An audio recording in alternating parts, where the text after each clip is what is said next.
You wake up on Monday morning. The alarm rings, and almost instantly, there is a heavy pit in your stomach. You stare at the glow of an unread inbox, already exhausted by a day that hasn't even started. This feeling of dread is not a character flaw. It exists for a specific mathematical reason. This diagram maps a mathematical inevitability known as a Nash equilibrium, where players are locked into a persistently negative state because changing strategy guarantees a loss. This geometry mirrors the office. Ignoring emails means falling behind, but everyone frantically checking creates an unmanageable flood. It is rational for you to be miserable. That Monday morning dread is a triumph of individual logical choices, creating total collective insanity. So why do we keep playing? If the system is broken and the lake is out of fish, the logical move is to simply detach and stop caring. We don't detach because our biology will not let us. This biological software patch forces us to care about social standing. You can think of it as guilt.exe. In the ancient environments where our brains developed, you could never leave your tribe. Every social interaction was an iterated game, a game played repeatedly with the same people. You were stuck with them for life, which meant your reputation dictated your daily access to food and shelter. Our brains are hardwired to treat office politics and minor social friction not as temporary annoyances, but as literal threats to our long-term existence. The problem is, the village is gone.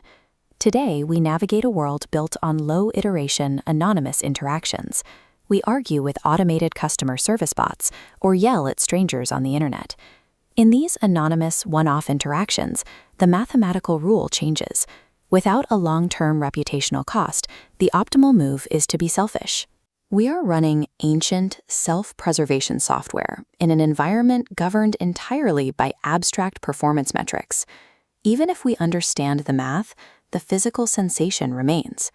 This leads us to the hard problem, the question of why these mathematical mismatches generate the physical heat of embarrassment in your face. Neuroscientists mapping the brain find no central point where your individual identity lives. Instead, the self is an emergent narrative. Much like an orchestra's melody, consciousness emerges from this decentralized network purely to track your standing across complex social games. The I at the center of your stress functions as a simulation. By condensing millions of asynchronous signals into a single point of reference, the brain creates a character to track its standing within the group. When we feel stress, we are feeling the simulation of damage to that character. That internal narrator is highly convincing, yet it often misinterprets the stakes. It treats a minor, socially awkward moment in a meeting as a life or death survival scenario. When you make a minor mistake, that narrative self grabs a megaphone. It creates an overwhelming panic, screaming that a total catastrophe is imminent. Subjectively, the emotional ache feels all-consuming, whereas the underlying game theory is cold and static. This system persists because it was effective for our ancestors.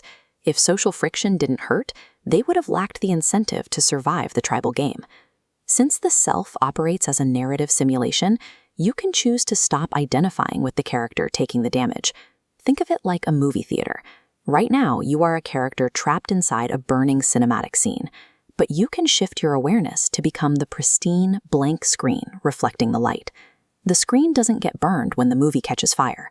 This is a state of lucid living. It is the deliberate shift from being the character inside the story to becoming the empty space where the story unfolds. But it requires the right grip. If you hold on to your identity too tightly, you completely identify with the narrative.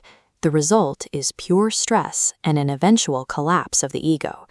Conversely, if you open your hand too wide and completely detach, you lose your connection to reality entirely. You become a spectator in your own life. Mastering this meta-gap is about finding the middle ground. You allow the narrative self to handle the driving, while you sit back and observe the emotion, keeping an eye on the GPS without letting the panic steer the car. To practice this, start with a simple trick. Name the internal narrator. When you feel a surge of stress, assign that voice a ridiculous identity, like Corporate Carl. Giving it a name instantly creates psychological distance from your ego. Next, identify the game. Force your brain to categorize the stressor accurately. A late report is a minor, iterated interaction, quite different from a literal threat to your physical survival. Finally, notice the stage.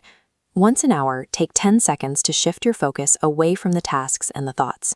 Simply observe the quiet, underlying baseline of your own awareness. By stepping into this meta-gap, you decouple your awareness from the narrator's panic. This shift changes the internal math of the game, allowing you to move through the morning as the observer rather than a casualty of the simulation.